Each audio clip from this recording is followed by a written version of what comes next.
Hey, hey, hey, how's it going? Happy Monday. I hope you can hear me okay. Let me just, my shirt is all wonky here. Um, okay, so I hope you are doing well. Let me get that. Okay, I think that's a little better. Hopefully you can see me okay. I'm going live on two different devices. So I apologize if you can't or if I'm showing up in weird portions of the screen. Anyway, I hope you're doing well. Happy Monday. Like I said, my name is Kristen Nicole. And have you ever found that you have trouble getting motivated when you are struggling because maybe you are battling depression? Maybe you're just having a down day. You're feeling really blue. If you have BPD, I imagine that this is something that you have struggled with certainly from time to time of finding the motivation that you need to kind of press forward. So I wanted to share with you 3 tips on how to get motivated when you are feeling down.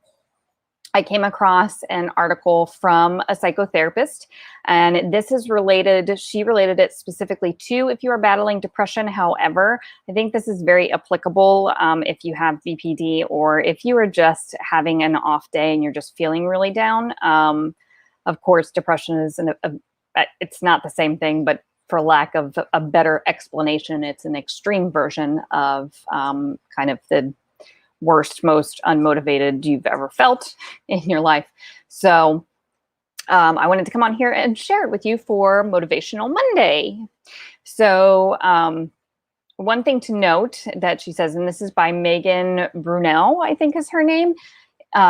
So if you identify lifestyle changes that you want to make and you are feeling depressed, then most likely if someone identifies that to you, your response is going to be, yeah, that's easier said than done.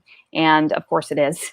So especially if you're coping with a mental illness or struggling in that nature, you already know, I'm sure, what you are supposed to do. It's just finding the actual motivation to do it, finding, actually being able to figure out, just how you need to go about it. So these are just a few strategies that she recommends to help motivate yourself when you are struggling with depression or when you're struggling, I'm going to tack on and say when you're struggling with BPD and you're having one of those days. So the first tip I'm going to give you is setting the bar low. So, when you're not in a depressed state or in a low state, then you are probably functioning 70 to 90%. But when you are feeling like that, you're functioning at maybe a 20%. Even getting out of bed can be a challenge. So if you set the same expectations as you would when you are not having a bad day, in that sense, then you're just going to end up disappointing yourself and it's going to make you feel even more depressed. So you're likely to make yourself feel anxious and overwhelmed when you do this as well. So you don't want to task yourself with the same sort of the same sort of task that you would if you were functioning at your normal capacity. So you want to, if you do, you're going to end up feeling defeated and ashamed, and it's just going to make things worse. So what you want to do is you want to set small, specific goals for yourself instead of, things like unloading the dishwasher. Well, instead of unloading the dishwasher, maybe just try taking out a few glasses. Set the goal of, I'm going to take 3 glasses out, or I'm going to take, 3 pieces of silverware out, whatever that is. So then if you feel like you can do more, great, do more. You can always raise the bar if you're feeling particularly motivated, or as you start to do stuff, if you start to feel a little bit better, but you will start to feel highly overwhelmed in tackling your goal if you set the bar at a normal pace, which at the same time would be too high for that sort of, when you're dealing with that sort of mental state. So if you are feeling anxious or overwhelmed or or feeling maybe even like guilty or shamed, then chances are you have the bar set too high. So you want to just back it up a little bit and lower it to something that's a little more realistic. Number 2 is practicing self-compassion. I did a video on this, I want to say it was like the end of February or beginning of March, about why you need to practice self-compassion, because if you beat yourself up for and say that you are so unproductive or you're so lazy, you're just going to keep repeating the cycle. You're basically going to paralyze yourself. So instead, you want to try using encouraging words for yourself, just like you would for a loved one. And if you want more information on this, just scroll down if you're looking at this on Facebook. I don't think I have it up on YouTube, but you can scroll down to around like February, March, and you should see it pop up. You can also check the videos section, and you should be able to find it there. But it does have the word self-compassion in the title, so you can find it easily. So again, use encouraging words for yourself, just like you would for a friend or family member or loved one. And then tip number 3 is acknowledge your courage for stepping out of your comfort zone.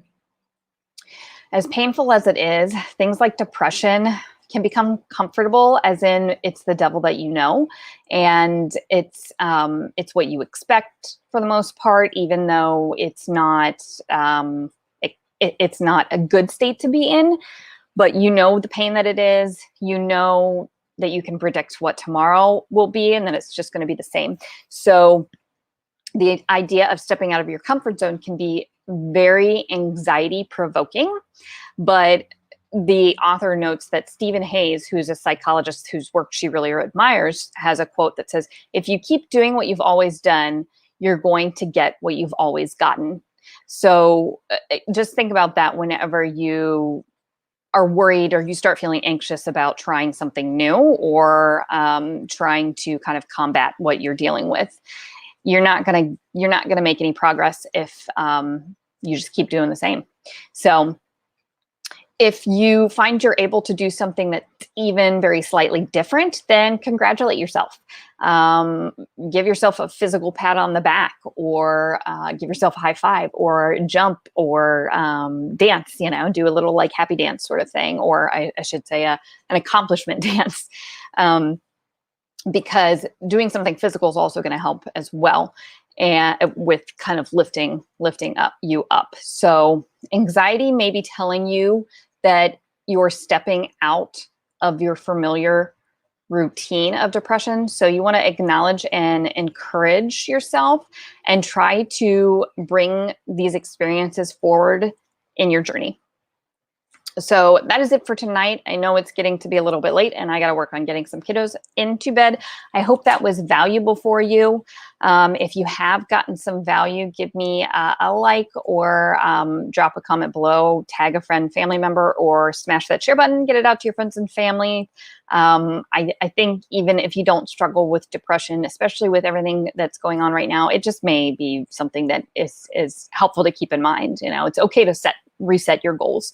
And just make it a little bit easier to get through. Okay, so that is it. I will see you on Wellness Wednesday. I hope you've gotten some value.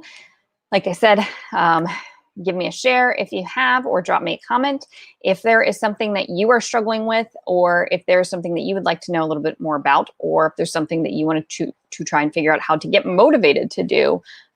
Feel free to shoot me a private message or drop me a comment and let me know, and I'd be happy to do some research for you and then turn it into a live. Oh, and if you would like 3 more tips on